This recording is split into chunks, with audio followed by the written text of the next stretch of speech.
wind a bobbin, first we need to retrieve the bobbin. Slide off your removable storage compartment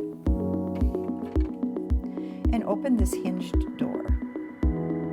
This is your bobbin holder, and there's a latch on the side that you're going to put your finger behind it and pull this latch toward you to remove the bobbin holder. Tilt it to retrieve the empty bobbin. Your machine uses Singer Class 15 transparent bobbins. So if you want to buy additional ones for your machine, make sure that you always look for Singer Class 15 transparent bobbins. Now place your thread spool on the spool pin and set the spool cap on the spool pin to hold the thread spool in place. And then take your thread off the spool, holding it like this, snap it into this first thread guide, and then following this dashed threading path on the top of the machine, bring your thread around the bobbin winding tension disc like this, and pull the thread to make sure that the thread goes snugly under the disc. Bring the end of your thread toward the right, and then go from the center out through one of the holes of your bobbin, like this. And then set the bobbin on the bobbin winding spindle and push it all the way down. Push it to the right, and then as you hold the thread in your hand above the bobbin, step on the foot control to start winding.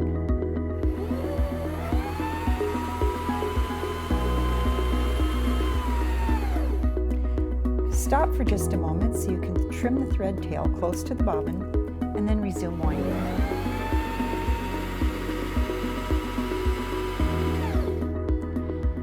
You can stop winding anytime you feel like you have enough thread on your bobbin for your project, or you can continue stepping on the foot control to fill the bobbin.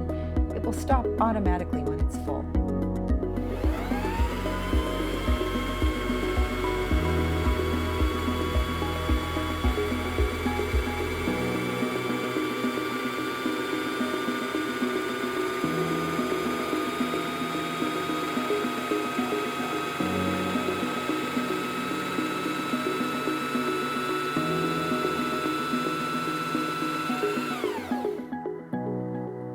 Bobbin is full, then push it to the left, and then lift it off the bobbin winding spindle, and then cut the thread. Now that we've wound the bobbin, we can insert the bobbin.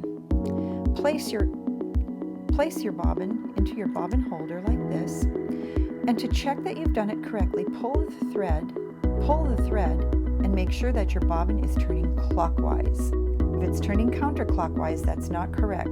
You'll need to take it out and put it back in so that as you pull the thread, it's turning clockwise. Next, bring your thread into this small slot, and then bring it under this metal tab until you feel it and hear it click in place between these small little arms on this metal tab.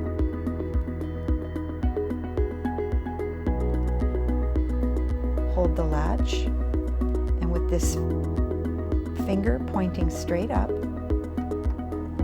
push it in place and release the latch. Now that we've wound a bobbin and inserted it into the machine, we're ready to thread the top of the machine.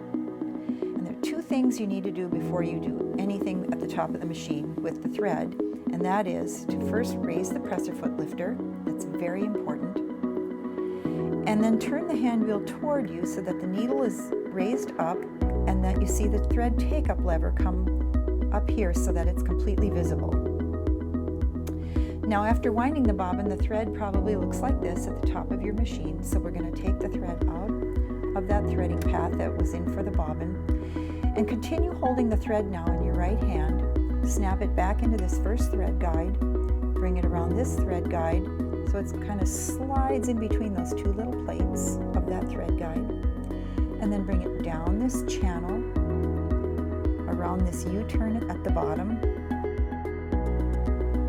and then bring it up to the right hand side of the take-up lever, around just like this diagram shows you, and then bring it forward again until that thread slips into the eye of the take-up lever. Bring the thread down to the needle area. Now bring it behind this thread guide from right to left and thread the needle manually.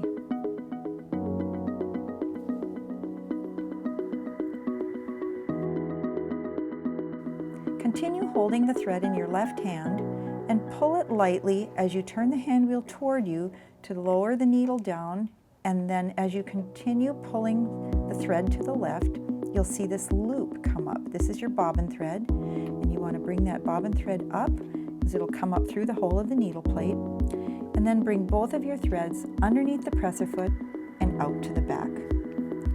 Close the cover, and you can place the removable storage compartment back on the machine. So now let's test our stitch to make sure we've threaded correctly. When you first take your machine out of the box, it's set for straight stitch, and the stitch length is set at 2. So we can just leave it there and test our stitch. Place your fabric under the presser foot, lower the presser foot lifter, and step on the foot control to start sewing.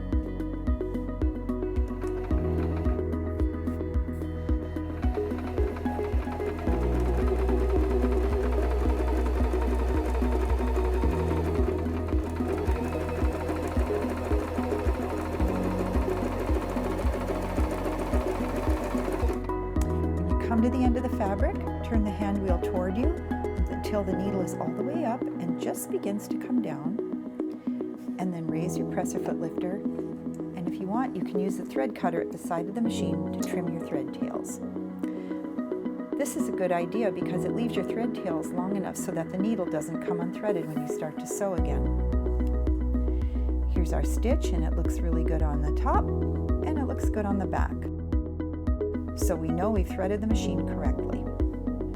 When you sew, if the stitches look nice on the top, but the back side looks a little loopy or the threads are bunching a little bit, that actually is an indication that you've threaded the top of the machine incorrectly. So take the thread out of the machine, make sure your presser foot lifter is up, and rethread the machine. Now that we've tested our stitch and we know that we've threaded correctly, let's try sewing a seam. This is your needle plate that has markings on it that indicate seam allowance guidelines. The back side is indicated with fractions and the front side is indicated with metric measurements. We're going to sew a 5/8 inch seam allowance, so that means I'm going to guide my fabric along the 5/8 inch guideline. So the edge of my fabric lines up with this line. Lower the presser foot lifter on your fabric. Now sew 2 or 3 stitches forward, and then press and hold your reverse lever as you sew in reverse. Release the reverse lever and continue sewing forward.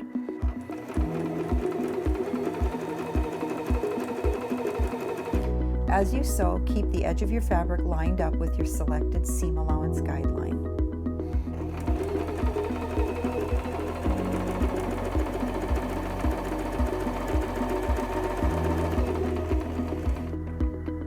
Now press and hold the reverse lever and sew about 2 or 3 stitches in reverse. Then release the reverse lever and sew forward again to the end of the fabric. Turn the hand wheel toward you to raise the needle all the way up as high as it will go, and then it just begins to come down. Raise the presser foot lifter and take your work out of the machine. You can either use your thread cutter at the side of the machine, or you can trim your threads with scissors, but if you do so, make sure you leave your thread tails long enough so that the needle doesn't come unthreaded when you start to sew again. So here's our seam with reverse stitches at the beginning and reverse stitches at the end. And what this does is it keeps our stitches from unraveling as we continue working on our project. For more information about your machine, a full instruction manual is available on the Singer website to view or download anytime.